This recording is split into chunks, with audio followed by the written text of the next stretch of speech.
Hello, and welcome to the How to Exit podcast, where we introduce you to a world of small to medium business acquisitions and mergers. We interview business owners, industry leaders, authors, mentors, and other influencers with the sole intent to share with you what it looks like to buy or sell a business. Let's get rolling.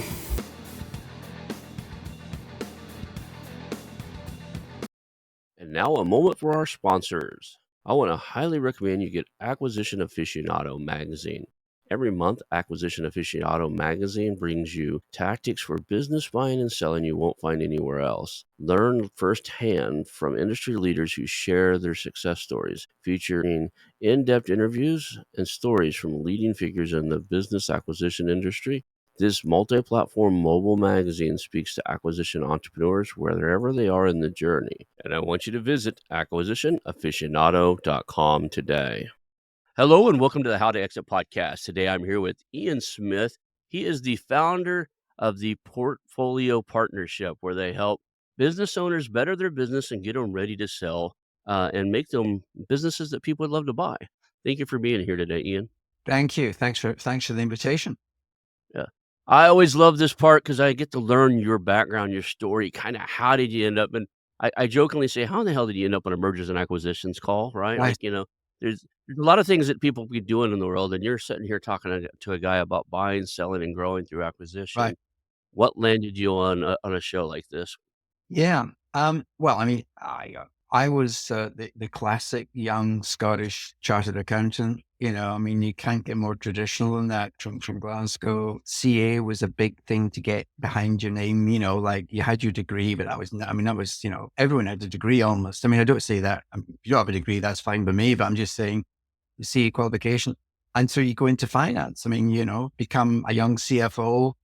But I knew that I wanted to grab more than that. I was very strategic. I mean, it sounds boring, but I was very strategic. I wanted to get M&A experience. And not every CFO role gives you that. I mean, unless you're inside a practice acquirer, I mean, you may never see M&A. I mean, it sounds strange, but many CFOs don't get involved in exits and acquisitions. So I strategically moved from a huge organization called Thomson's, the publishing giant, Thomson Reuters. Now, at 26, I was a finance director. So at 27, I said, no, I think it's time for me to move on.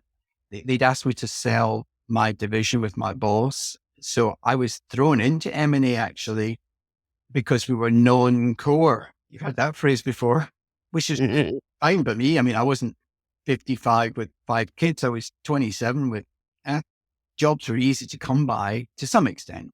But before the exit even happened, I'd set up a move into investment banking, and Thomson's were quite shocked that I had the audacity to say I didn't want to stay with them into another division. So we'll get plans for you. I said, yeah, well, that's not going to work. I said, well, because I knew that I wanted to dive into investment banking, and I met an incredible guy. It's always about the people, isn't it? So I met an incredible guy who took me under his wing and taught me M&A right at the coalface. I mean, really straight into the lower and middle market world of buying and selling. And, once you're in that world, you can't do anything but learn, because you're in meetings almost immediately if you're selling with buyers, and if you're on the acquisition trail, you're meeting targets.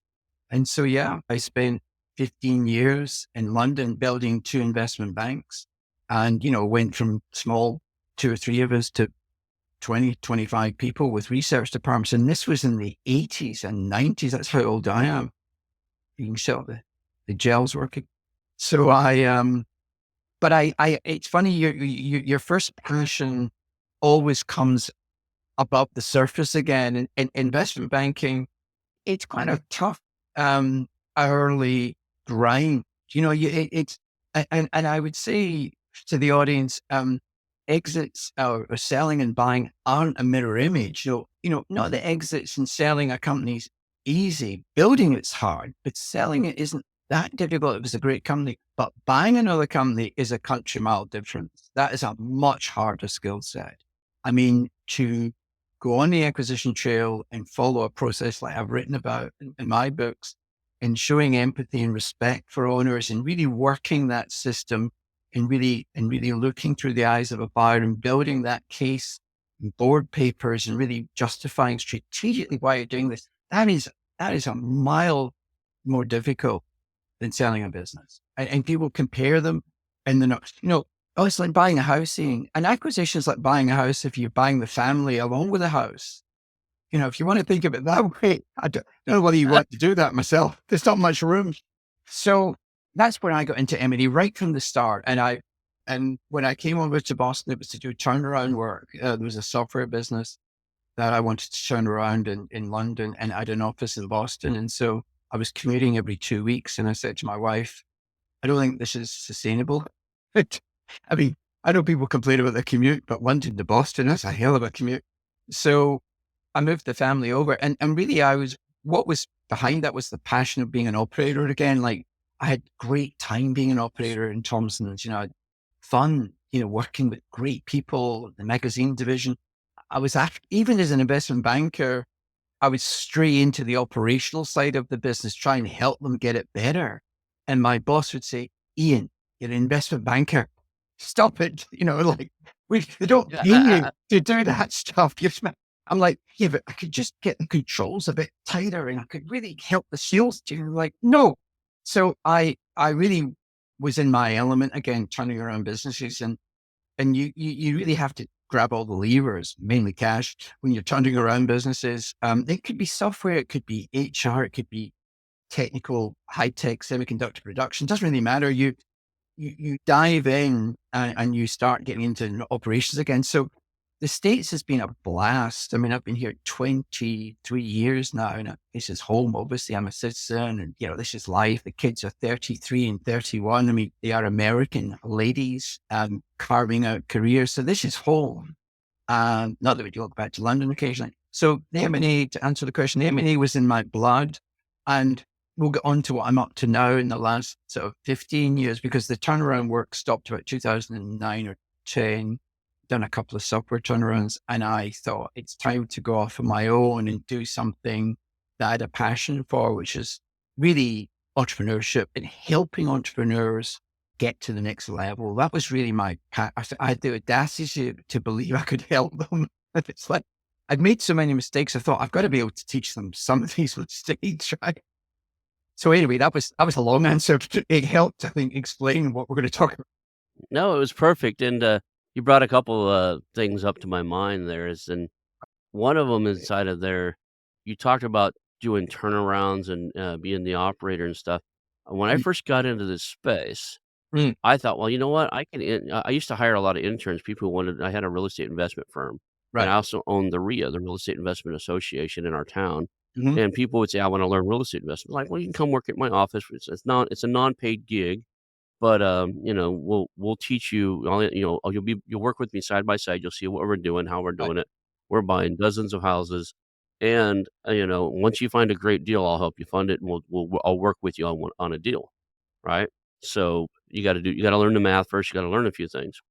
So, I thought when I got into space, like, "You know what? I'm gonna call around to some PE firms and some investment banks and say, 'Look, I wanna learn this space, Yeah. I'll intern.'" And one of them was honest enough with me and go, "Dude," he basically says, "Man, I don't know if you wanna do this." I said, "Why?" He goes, "This is a young man's game." I Ah, said, "What you talking about?" So we expect our interns to pull 60, 70-hour weeks and do right. analytics and Right. Right. stuff. Our interns come from college most of the time, and Right. they're young, have no family, no commitments, and Yeah. they'll pull 50, 60-hour weeks and are analyzing deal after deal after deal and running numbers and doing all the dirt work we don't wanna do. Right. And I was like, "You're right, I don't wanna pull 50, 60-hour weeks," Ah, right? you're right. So was born a podcast where I ask experts questions so I can learn.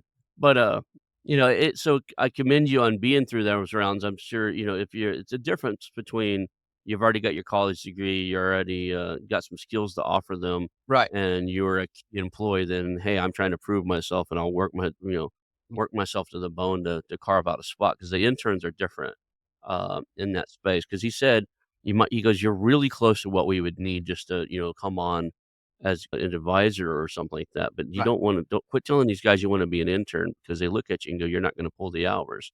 The pigeonhole stuff that's going on all the time. I mean, I've had that in all my career. I mean, like, it's almost like you've got to explain I'm a recovering accountant. Like as soon as you do that qualification, it's like, well, you couldn't, that's a specialist area. So I've always, I suppose, and it's germane to this discussion, I've always thought about the pie chart. I've always thought when certainly I want to make sure that pie chart is filled out. So, not everyone needs that mindset or wants that mindset, but it's a mindset I've always had. So I've gone after challenges like the turnaround work so that I could get much better at cash management, sales, driving growth.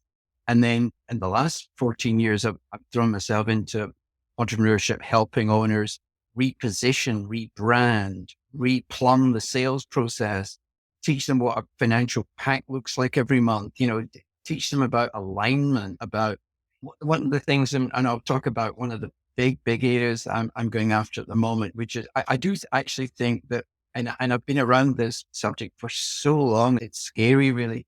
Can't believe I'm this old now, but there you go. But the subject really is entrepreneurship. In many ways, this may sound controversial, is flawed. I really believe it's flawed in the sense that nothing to do with hard work, nothing to do with courage, nothing to do with smarts, none of that. All of that's a given. It's that people are building businesses looking through the lens of a seller, and that will always lead to painful realizations. And I'm trying to, in my work more and more these days, having done a lot of acquisitions and done a lot of entrepreneurship, I'm trying to teach owners, and I don't mean that patronizing me. I'm really just trying to teach them to stand and move their feet and position themselves to look through the lens of a buyer. And if you just make that one movement, forget employing external consultants, forget employing anyone, whatever the business is, 10 people, 5 people, 20 people. And remember, nearly 90% of America employs 19 people or less. So don't think, I had a client in Boston said to, Ian, I'm only got 101 people, employees. I mean, I'm not a big company. Really? Okay, well, you're in the 1.3% of America. He said, well, what do you mean? Well, I want you to go out and tell your staff because they're all eating ESOP, they're all into shares. And I think you need to tell them just how big you are. I don't think they realize. And he said, well, what do you mean? I said, well, there's only 116,000 companies that employ 100 people or more in America out of 6.2 million. And he's like, no, that can't be true. I said, okay, it's only the US Census data, so don't believe it if you want it. I didn't just make up for price, so that kind of thing it drives the thought process for me of entrepreneurship needs to look through the lens of a buyer, because when you do that, I don't mean to sell the business. It's really to make you realize there's 3 huge issues that buyers really, really love about businesses. So building businesses buyers love to buy is my catchphrase, whether you ever sell. Mhm. Because the thing is, there's no such thing as a contested takeover of a private company. If you and your wife own the shares, that's it. If you say, Ron, I really like you, but I'm not selling my company, you can't say, well, I'm going to go to the market and buy those shares. You can't. We own them. Yeah, You know what I mean? it's private. Private. And so I'm saying, why don't you build a business that buyers love to buy? Because it's a safer way. That often clicks clients across a line of hill. Like you said, safer. I said, yeah. So scaling and getting bigger are 2 different things. So much more to scaling than getting bigger. Of course, it involves getting bigger, but scaling involves safety. So what I mean by that, so if you look through the lens of a buyer, there's 3 big things. One is unique positioning. They would love a unique positioning and branding, niche and specialism. And, ideally, you don't have a lot of competition. So they don't like things with lots of competition. Obviously, they're not going to buy something, So that unique branding and competition can start at $1 million revenue, not 50 million. It's not page 20. It's page 3 of your life as a company, right? People will think, oh, well, I'll do that later. No, you don't do it later. You do it now. So that unique positioning, I don't care whether it's ball bearings. I don't care whether it's trolley handles. I don't care whether it's, Ferraris or steering wheels for Ferraris or die bonding, or you name an unusual sector or a niche that I've been in. And the players that survive are those with unique positionings. They've got a secret sauce that gives them that ability to perform an unusual and lucrative and attractive set of results for customers. And that unique positioning is number 1. And often companies are invisible. I mean, Seth Godin, the marketing guru, says this very well, and I've paraphrased it. companies that are either invisible or remarkable. People think there's a bit in the middle. I Right. don't think there is. I think there's Yeah. 4,000 software companies in Massachusetts. 4,000. You imagine how many of them are mumbling on their website about what they do. Well, we do required orchestration of the, like, okay, try again. Best of three. Still don't know what you do, right? And that whole, when it's compare Wasabi or somebody who is a private company who nailed their positioning of cloud storage, that's what they do. What else do you do? No, we do cloud storage. Yeah, but what are the other things you do? No, we do cloud storage. How many questions? How many times do you want to ask me what I do? Like, that's what I do. Mhm. And I think that too many entrepreneurs, they don't get that unique positioning. My metaphor, if you like, is the pyramid. So there's a great image on a PowerPoint slide of a massive pyramid, beautiful technicolor pyramid, big pointy parts of the pyramid. All right. Entrepreneurships have got it upside down. They've got a flat, they get bored doing one thing. They go, you know what? Why don't we open a coffee shop? But you're in car repairs. Yeah, but a coffee shop on the side would be really attractive, wouldn't it? I mean, people need coffee. When was the last time you ran a coffee shop? No, I've never ran a coffee shop. I'm not really good at car repair either, but I did run a coffee shop. It's like they go sideways, right? Instead of being really focused and sharp and say we just do tires or we just do this or we do, and I would say to entrepreneurship, just specialize in Greater Boston, specialize in Seattle, make yourself remarkable, and you will get bigger. I mean, people just want the product. Could be donuts, could be anything, could be technical, something you produce. So that's the one. Number two and number three. Number two, looking through the lens of a buyer, dependency. So buyers hate dependency. What does dependency mean? Well, the business relies on Bill. Everything revolves around Bill. He codes, he sells, he shouts at people like, well, I think we should, paint the wall. No, check with Bill. It's like, really? So dependency on owner, dependency on three customers, 80% of the revenue is three customers, not a good sign. Dependency on technology, AI will come and kick you. Dependency on legacy products. Last product our launch was 1996, not a good look. So there's things, why do the buyers worry about these things? Because of risk. These are massive risks for a buyer. Remember, a buyer is owning under their ownership, they're owning those problems. So they're not going to buy a problem. So again, sellers are not looking through that lens. So unique positioning, dependency, and then thirdly, underestimated repeatable processes, repeatable processes that scale, sales processes, marketing processes, playbooks, if you like, inverted commas, how we do things around here. But what playbooks do, what those processes do as well, and this talks to this audience, they allow founders to pass on activities to lesser beings, right? Because if you write it up, like this is, I want to capture how your selling is so clever and smart. How do you do that? Well, you actually look at good salespeople. They actually go through a very simple process. They're often doing a discovery process, a diagnosis process, a design and sort of deciding what best to sell, whatever that product, and then delivering that product. But if you look at that, all world-class sales professionals, they're defined by the questions they ask, not by their product knowledge. Product knowledge is just, that's just the entry fee. I mean, if you don't have product knowledge, I mean, what the hell are you trying to do? And so they get confused. So they really good salesmen have got really great questions, which unearth. That's an example. Sales, for example, is an example.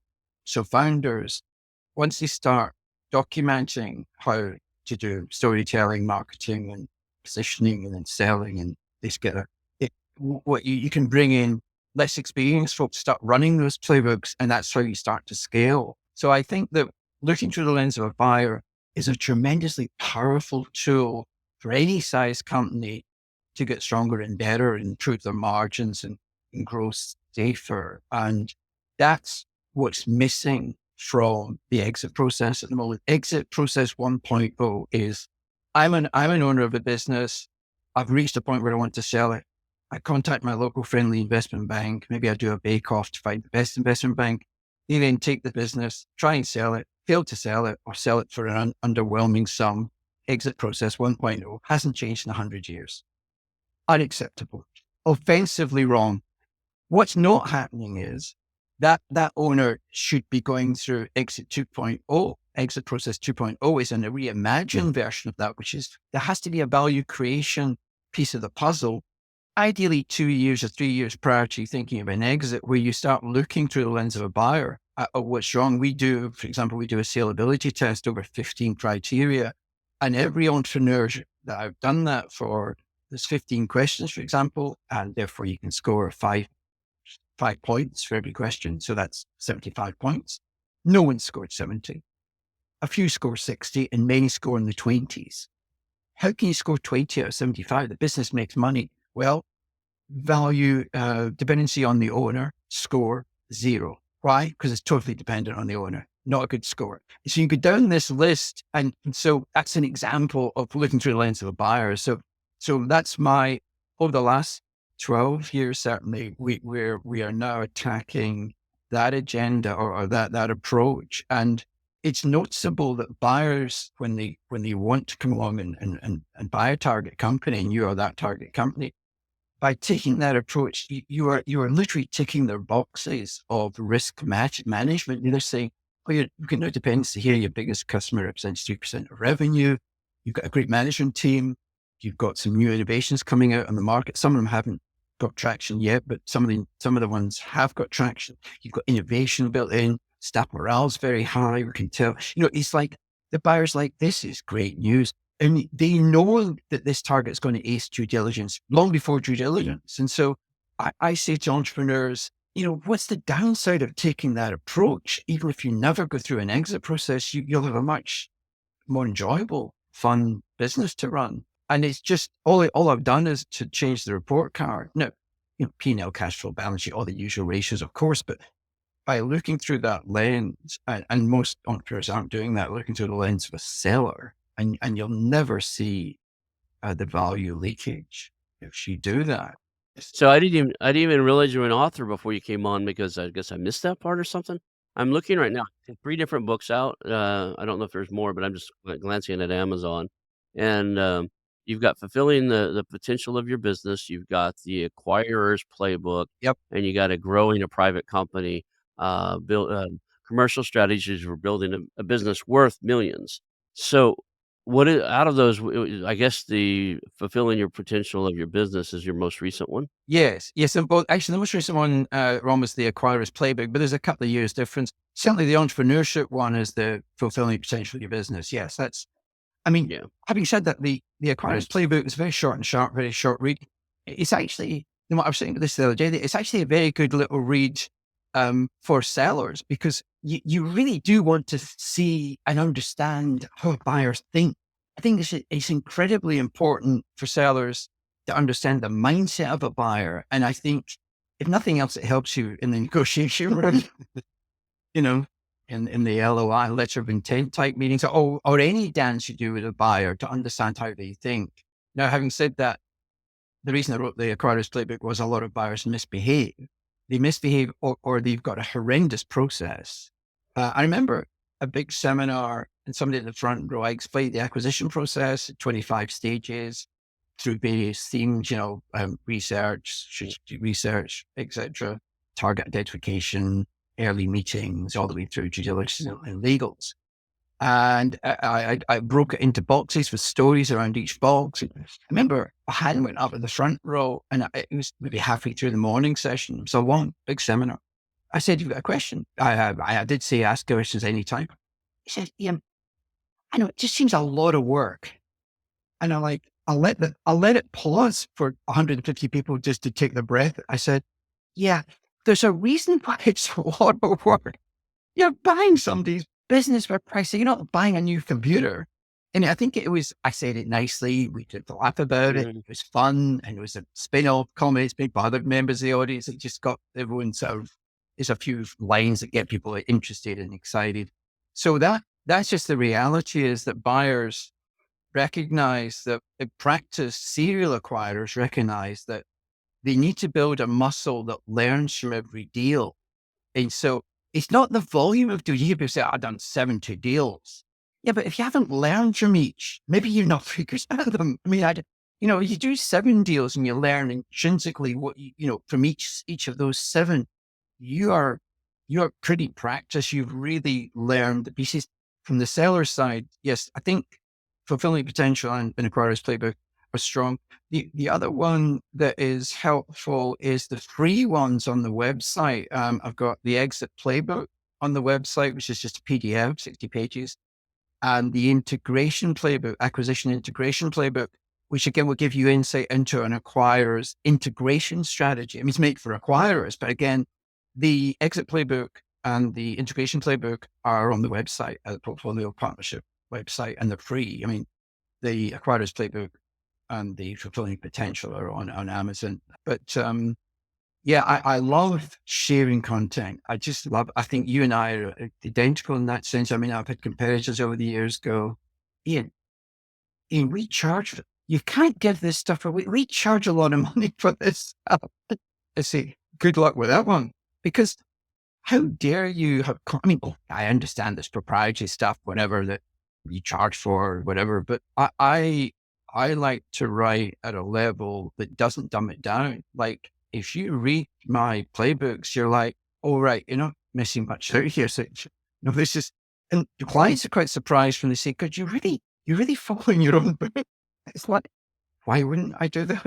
I mean, when we're on the acquisition tour with clients, we've certainly got a level of an acquirer's playbook that is very specific to that sector and has got all sorts of operator tips and all sorts of ways of making sure that we're mentoring and exposing the team inside the company to be better acquirers. There's a lot of stuff that just wouldn't be relevant in a public book, right? But so there's obviously an internal client version of our playbooks. It's just more detailed, but our books give you a lot of it. But yeah. So the authors thing, and the one thing I would say about all this stuff, yeah, I'm a big fan of simplifying the complex. I've always had that as a desire. I can't remember. I mean, since I was a kid, I mean, I've always loved the idea of, nah, it's going to be very explaining that. That was garbage. That was like, I didn't understand.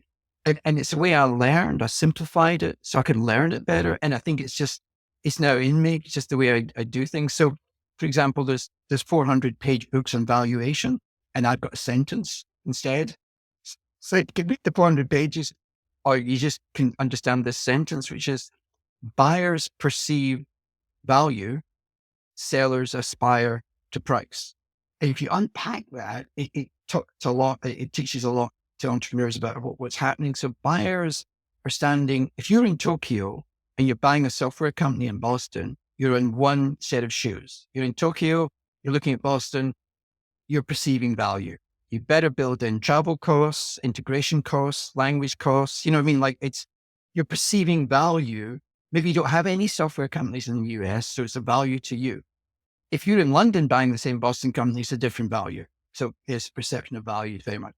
Sellers, it's not your money you're writing the check. It's not your money that's paying for the business. So you should aspire, within reason, to a price.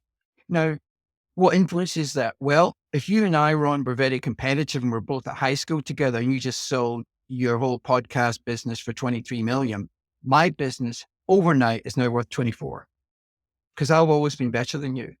That's how it works. Like, but Ian, your business can't be worth 24. It must be. Ron just worth 20. I mean, I exaggerate, obviously, but there's a little bit of that, or your brother sold a business, or you've seen a I SaaS. was gonna say sold, man, just make the offer, I'll give it to you. 24,000,000 goes a long ways, man. You want it all in cash or no?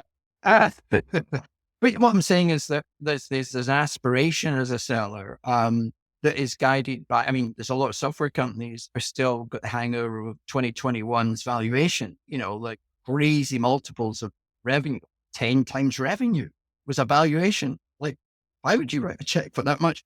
But if you're a seller, you're like, well, I'm aspiring to, okay, I'll take a little bit off, but I'm worth 8 times my revenue. The buyer's going, Jesus, it's not going to. So one of our jobs, obviously, as we work with clients to help create value as a value creation company, we work with clients. There's about 22 of us, and we're trying to find clients that want help like that value creation with an exit in mind. Not always, but with an exit in mind. And we can't hold you to that, so you might change your mind. But at an 18 months to 2 year runway. you're checking in with them about what their value aspirations are. And if they really think that they're worth 100 million, that now's the time to have that dialogue because, and it's a hard one for investment banks because investment banks, and I've been there, seller says, well, I think I'm worth $20 million. And you're like, I hate to disappoint you, but that's a big, big number for a company with 3 million in revenue.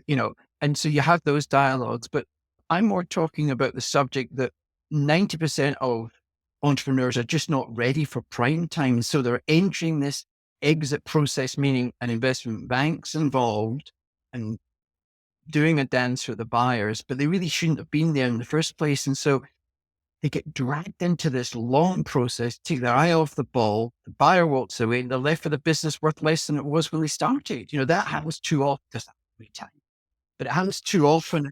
I'm on missionary work to try and stop that happening as often. And some companies are ready.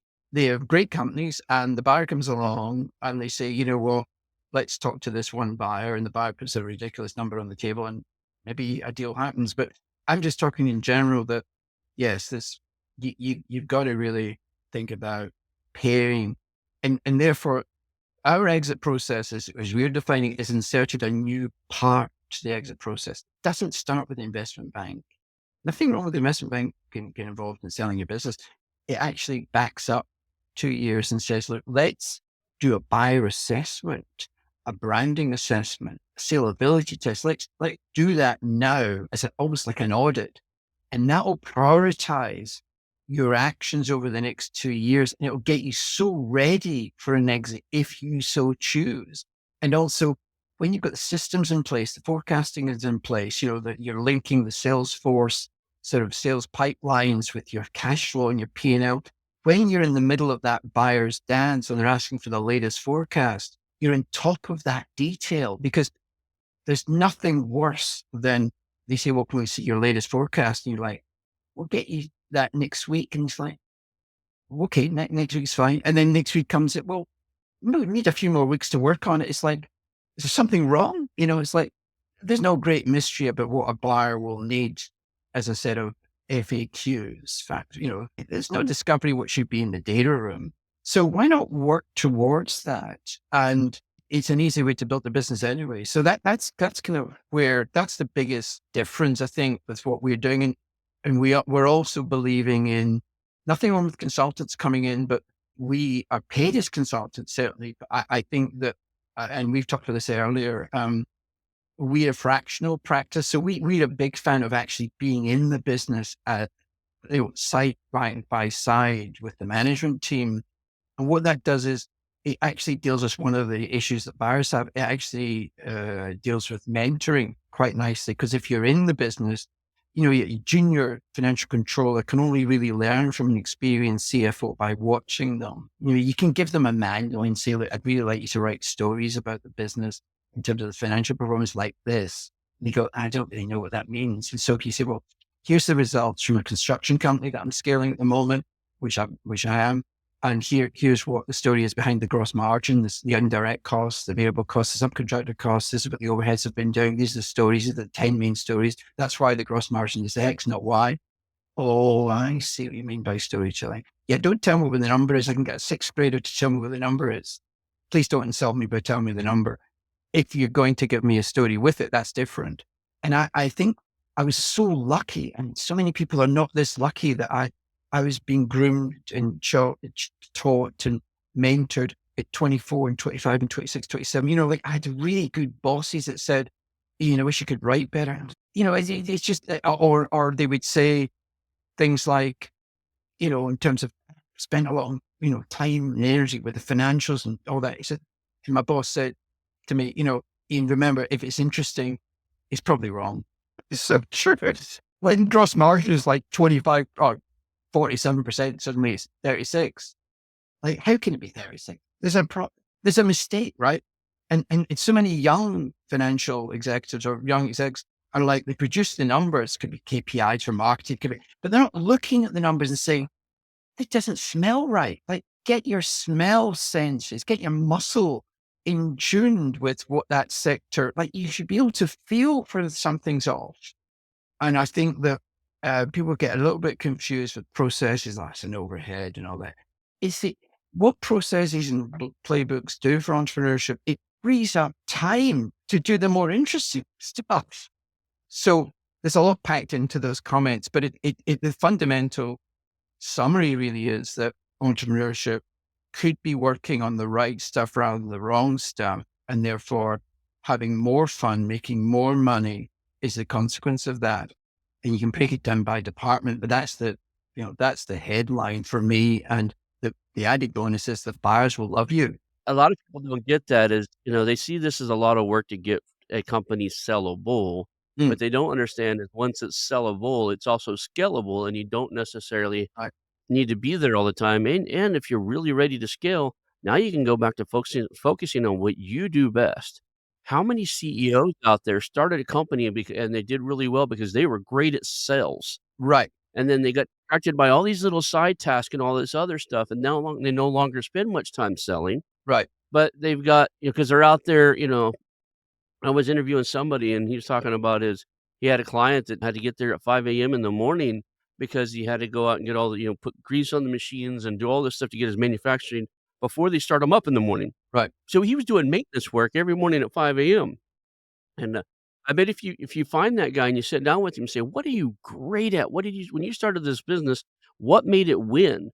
It's going to either be sales or design or something unique, unique product design or something like Oh, that. You're yeah. like, "Why don't you spend your time doing that anymore?"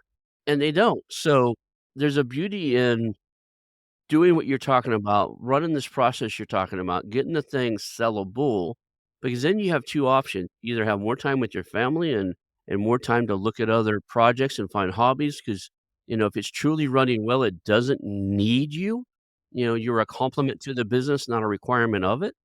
Or so you get more time, or you get to go, "Okay, I'm going back to doing what I really love doing. I'm gonna go out and meet new clients. I'm gonna go out and do what" you know It's all the benefits of this. Right? And the other thing, Ron, is, but frankly, it could be somebody in their 40s, 50s, or whatever it could be. I mean, but the age thing is dangerous because you can get a 37-year-old just burnt out. And then you get somebody like me who's, number 3 in the country at 400 meters in terms of track and field. I'm a competitive masters athlete. I'm 65 years of age. I'm not burnt out. Mhm. I'm very fit. My resting pulse is 54. I mean, yeah, you can talk about age, but okay, you want to run around the track with me? I mean, it's like the age thing it just doesn't work for some. I mean, of course, people get older. Don't I know it?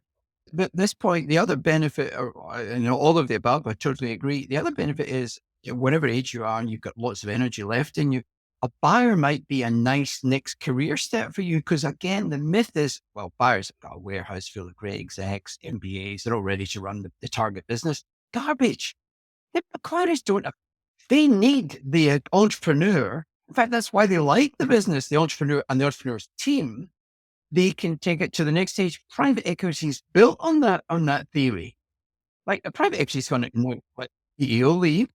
This is one of my favorite things, when I'm talking to people who are trying to sell a company and maybe they've got 4 or 5 people and looking at them, and one of them happens to be a Right. strategic acquirer, because 'cause I'm never gonna compete at that level. So you can have a real conversation with a business owner who's trying to tell you that his most important thing, Uh, that his legacy is taken care of, his most important things his employees are taken care of, that they'll still have a job 2 years from now, and that the money is secondary. So then you can have a real conversation. It's like, "Look, then why are you pitting me against a strategic acquirer? Because we need to dispel a myth here, because if you're really worried about the loyalty of your employees to you, the keeping the business in your community and employing people of your community, that your legacy lives on, that those people still have jobs, 70 to 90% of those strategic acquirers fail. They want your technology, they want your customer list, but the company itself in existence, 70 to 90% will cease to exist in 2 to 3 years, and there won't be a business in your little town. Now, if yeah. it's okay if money is that important to you and you want that check. Just decouple yourself from the idealistic thing that it's taken care of with either my offer or theirs, right? Because it's not. I would expand that thinking. Like, listen, people get a bit confused with it. When you're selling a company, do not try and compare private equity with a strategic buyer. They are totally different objectives. If you want to sell your company to a private equity player, you're assuming that you'll be in for another 3 to 5 years, working harder than you did in the first 20 years. As long as you're okay with that, by the way, you'll only sell half of your stake at the very most. The other half will be rolled over in the new company. And you may or may not get diluted a little bit if they add on more companies to your company to make it bigger and all that. But it's an amazing life being a private equity operator. It can be a lot of fun with the right partners, some great private equity partners that you'd enjoy working with. So it's not all bad, but that's an objective. That is a totally different objective from selling out to IBM, taking your cash, working for IBM for a couple of years and then leaving. Those are not comparable. And we've done case studies in CEO clubs. And I explained that to the group that was listening in the CEO club. I said, please don't try and compare what's better or worse. They're different objectives. They're comparing having dessert with a steak. Like they're two different objectives. Like now, when you look at, so once you've made that decision, you say, I don't want private equity in there. In fact, they wouldn't like us anyway. And I'm comparing strategics. To your point, Ron, you've got a lot more power than you believe. You can due diligence the buyer and you can really work out what is important to you. And there are many owners who can't show their face in town because that's what happened to their employees in the town. And you got to think through, life's very short. Is it really worth doing that to you and your family? And, I exaggerate a little, only a little bit, but I've seen banks, I've seen technology companies sell out to the wrong buyer and they've regretted it. And I think they had choices. As I say, if I ever do a course, like where I teach anything, and I'm a teacher at heart, I love teaching things. I've taught real estate investment when I was doing I kinda always kinda gravitate whatever I'm doing, I gravitate to being the guy that educates others. So I got into real estate after, 4 or 5 years. Next thing I know, I own a little education company teaching it. I will probably never teach acquisition of mergers and acquisitions because it's so complex.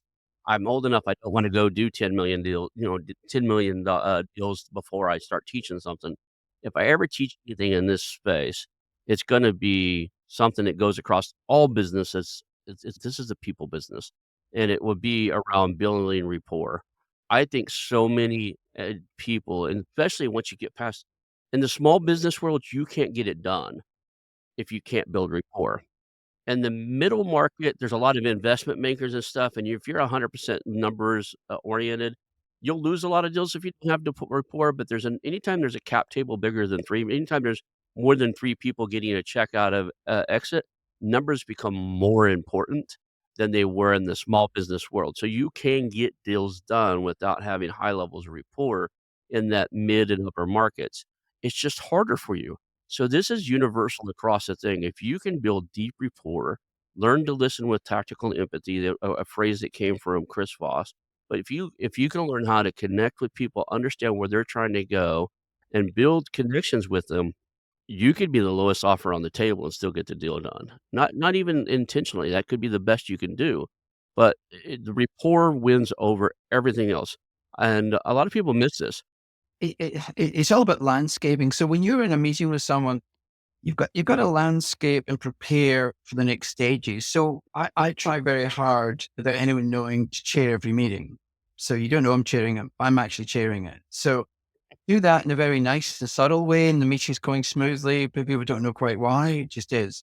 And it's partly clock doctor, watching the time, watching people's body language. And you get good at that with doing seminar work. You get good at taking in the audience while talking and you say, yeah, that guy at the back has got a question, but he's not putting his hand up. Or I think she needs to speak to me at coffee break. I can see her body language is saying she doesn't quite get something, but she doesn't want to put her hand up. I'm not going to stop the flow, but I'm going to take it her aside. I mean, you get very quick at picking up vibes and stuff like that. And you get very quick at saying, or you're very good at saying, look, let's just close on this. There's going to be a few more stages to this, and let's do another meeting where I want to meet the sales director. And you start saying that this is why I want to meet it. So you're explaining yourself. And so when you say, look, there's a set of numbers, set of questions we need, and some of these might be a bit sensitive. So take the customer names off, just give us A, B, C, D, E. So you think through their worry before they give you that worry, and that shows a care, and it shows an attentiveness and a respect that you can't bottle that. You just are who you are. And the other big thing is you've got to be totally consistent. Like if somebody says to you in the first meeting, how much do you think I'm worth? And you blurt out, by mistake that 12.6 million figure or 13 or whatever, they remember which hour of the day that was, whether it was raining or not, and what they were wearing. And you say 7 meetings later, so let's talk about the value. No, you've given me the value, it was 13 million. No, that was I just throwing that out there, 5 weeks ago. Yeah, the other biggest tip for entrepreneurs out there, I don't care whether it's M&A or whatever you're in negotiations or chatting through contracts or whatever, it seems simple to me, but never go first. Clarify the other side's position first before opening your mouth, i.e. it pays dividends in M&A big time. I mean, I've said to sellers when on the acquisition trail, so, okay, Frank, nice to see you again. And I see your wife say, I was looking forward to meeting Sheila. And this is great. We're really making progress here. And I'm glad we were able to share our information as well with you, because I know you were sensitive to that. So you've got our information, we're not just taking from you, we're giving you some information. So any changes since we last met? 10-second pause. Sorry, Sheila, do you want to tell Ian? She's like, no, you tell him, Frank. Yeah, 3 clients fired us last week. So you shouldn't assume anything, and especially in M&A world where, the business world doesn't care that you're in an M&A process. Doesn't care. 5 clients hire you and fire you every day of the week. They're going to say, we won't fire you this week. So I knew you were in negotiation with the buyer. That would be cruel. They don't care. Right. And so you got to remember that, I think, in terms of that clarification point, it struck me so well. It's so many meetings over the years. And the other one is parking issues as well. I mean, you got to learn to park tricky issues. Don't keep punching through a bad issue. Say, look, you know what? We're not going to get to that agreement right now. So let's just park that. I sense it's sensitive. Don't get me wrong. I understand your sensitivity. Let's put that to the side. Before you know it, you've agreed 5 or 6 other points. Now he's rocking and rolling. Now, let's come back to that point, because let me unpack it. Let me understand why you believe that. That's a killer. Help me understand why you believe that. Oh, well, this is why I believe it. Oh, I didn't know that. I can see why so now you're on this. So that kind of stuff is teachable, but it helps doing 60 deals. I mean, it does just help being there a lot. So, I always want to ask this question, I don't get it in there most of the time. Yes. You've been in the M&A space for 20 plus years. Yep. You advise businesses all the time on a grow, scale, and exit. Yes. I don't and it's maybe I'm wired differently because 'cause I'm an entrepreneur. I couldn't do and I don't to this day, I still look at things I wanna buy. I couldn't do what you do day in and day out without accumulating a bunch of things I bought along the way.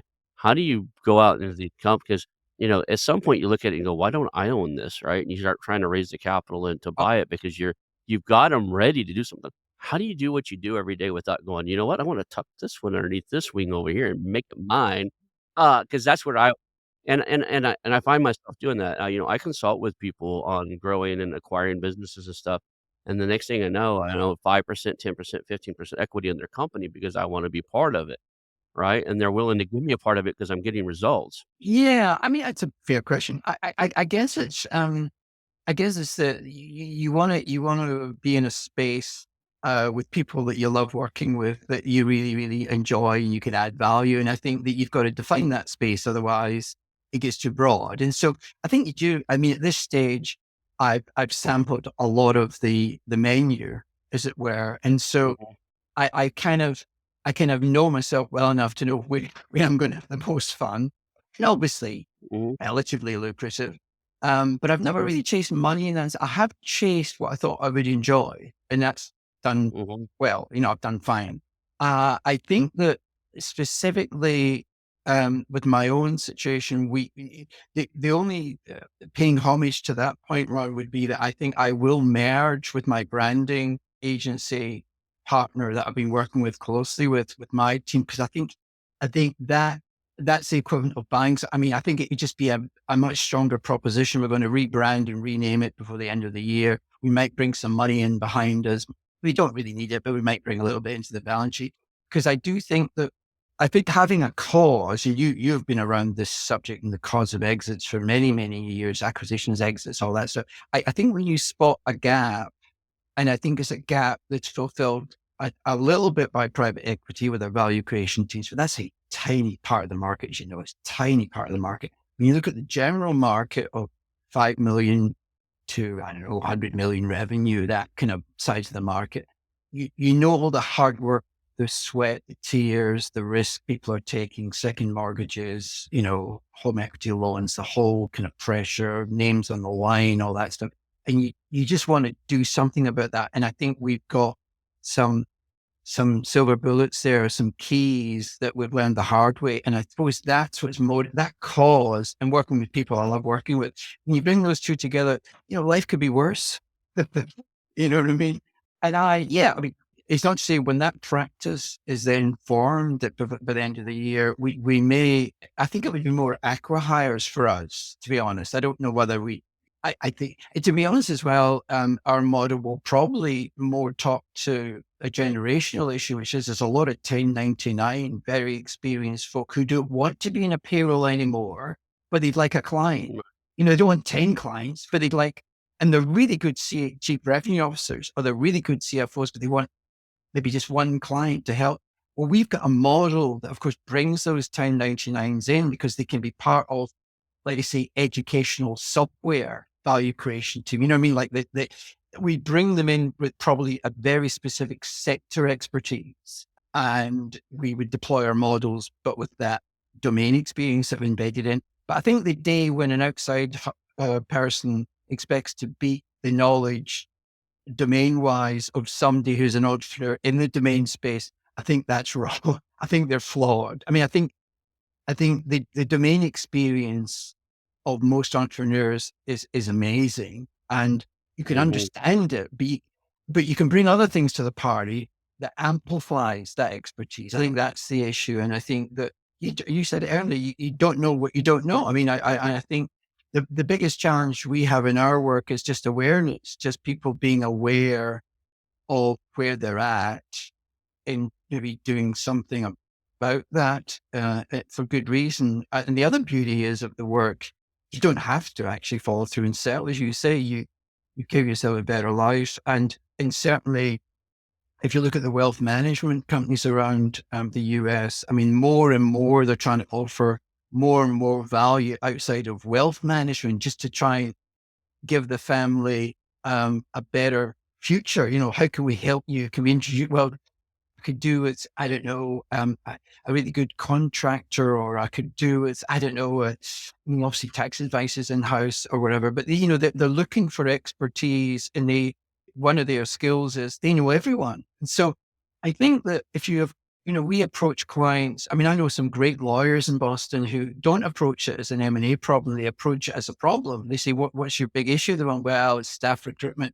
Okay. Now, a lawyer's not going to help them with staff recruitment, but they know a phenomenal staff headhunting agency or whatever, that they introduce them to Amy, and Amy's brilliant. Like they go, gee, it was a great lady. Amy was brilliant. Well, that was good. I'm glad it helped. They're there to help. They're mavens. They're not there to grab an M&E fee. They're there to help. And we've not mentioned it, but people who are in sales, if they think they're about selling products, they're just in their own career. They're just confused. Like selling's nothing to do with selling products. Selling's all about career building. You are trying to help someone have a better life. That's what you're there for. If I can help you have a better life, I improve your performance in your job, then I will continue the conversation. If I can't do that, I'll leave the stage gracefully. That's how sales should operate. If you think it's about selling stuff, you're just wrong. I mean, Ron, I've got a great drug here. It's penicillin. I mean, it couldn't be any better. I don't have a fever. Sorry, I sure you said you didn't have a fever. I'll ignore that completely. No, I don't think you understand. I can sell 10 of them for $5. Like, no, I don't have a fever. No, you're not listening to me. This drug, no, you're not listening to me. I don't have a fever. Like, come on. Like, sales, and all the great sales folk out there know, of course, they know this stuff. But again, it's just one example of people's misconception of what sales is. What's entrepreneurship? Like, you've got to redefine some of these things. And I think that the education space the education is missing. There's a space there. And I think that one of the things in this part of my career I hope to do is really shed a spotlight on better ways of doing things. And I'll feel good about that. I mean, maybe I wouldn't have felt so good about it at 20, but I feel great about it now. How do people get a hold of you? How do they work with you? We're well beyond the hour now. We gotta kinda wrap this up. So, how do people work with you? How do they find your company and you? The quickest, I mean, certainly I'm very proud of the fact we've got a lot of great content on the website. So that website, if you just look up portfoliopartnership.com, you'll find us. LinkedIn, Ian Smith, I'm all over LinkedIn with great content as well. I share all the time. If you want to ping me an email, it's a very simple email. It's Ian, IEN, Ian at TPP, the Portfolio Partnership Ian at T Tommy P Peter P Peter .com tppboston.com. I did insert Boston after it just to let people know where I am. So Ian at tppboston.com. The website's got all the detail there. My cell phone's on the web. I mean, like I'm very approachable. We've got a team of partners. We're getting bigger because of probably the merger will give us even a bigger pool of talent. But I love hearing from entrepreneurs. I love responding to them. I love sharing stuff. So do not be shy about reaching out. Give us 3 takeaways. If somebody can only remember 2 or 3 things from today's show, what would you want them to walk away with? Yeah. Oh, that's a great question. I think the biggest one for me is entrepreneurs need to start looking through the lens of a buyer and go to the website to see what that means because all the content's on the website, but look through the lens of a buyer and therefore calibrate your business with that mindset. Number one. Number two would be look at what you're doing in your company and try really hard to make sure that all your efforts by people are aligned to the one cause. So focus, don't be distracted, focus and be the best you possibly can be at that. That would be another big takeaway from what I've learned over the years. Thirdly, speaking to the M&A space, I think valuation is a perception of value for buyers. So buyers will perceive a value to you and you should aspire. So what you can control over, you've actually got control over the perception of value in that the more you look at what's happening out there, you can actually build a business that's more attractive to a buyer. And therefore that will help your aspiration. Because if you don't do the first part, you can aspire to any number you like, but it won't be possible to achieve it. So, take control, do all your exit planning for obvious reasons, but try and dive a bit deeper into how you can make your company more valuable. So again, that's a bit like the first one, looking through the lens of a bar.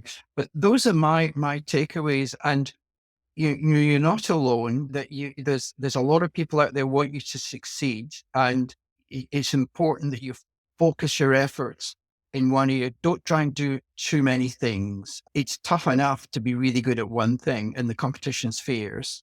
And I guess just try and read around the subject a little bit more as well, and improve your awareness of what's going on. So those are my takeaways. Now, awareness can cover, technology. It can cover anything you like, but I would read. I mean, Warren Buffett says this a lot about reading. It's all about read. Do try and force yourself just to read some of this stuff and bring yourself up a notch. And certainly anything that talks about buyer's mentality, etc. And that is going to help you decide on priorities because you've got limited resource, limited time. So big things, look through the lens of a buyer, align those efforts and try and focus in on a strategy that you can be the best in the world at. That will serve you well. Well, awesome. Well, thank you for being here today. I it's just full of information and valuable stuff for all of our listeners. So thank you, and hang out for a few minutes afterwards. We'll call that a show. Okay. Thanks, Ron. Pleasure. Thanks for that. I want to announce our new channel partners, the ITX Marketplace.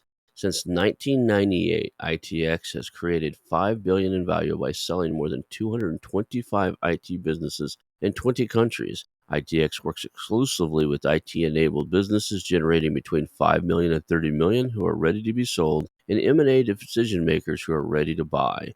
For over 25 years, ITX has developed industry knowledge that helps determine whether a seller is a good fit for their buyers before making the match. ITX Mergers and Acquisition Marketplace we have partnered with has a proprietary database of 50,000 plus global buyers seeking IT service firms, managed service providers, Microsoft service providers, software as a service platforms, and channel partners with Microsoft, Oracle, ServiceNow, and the Salesforce space. If you have an IT-enabled business you're ready to sell, I want you to visit the itexchangenet.com/marketplace. How to exit. That link will be in the show notes. Visit them now.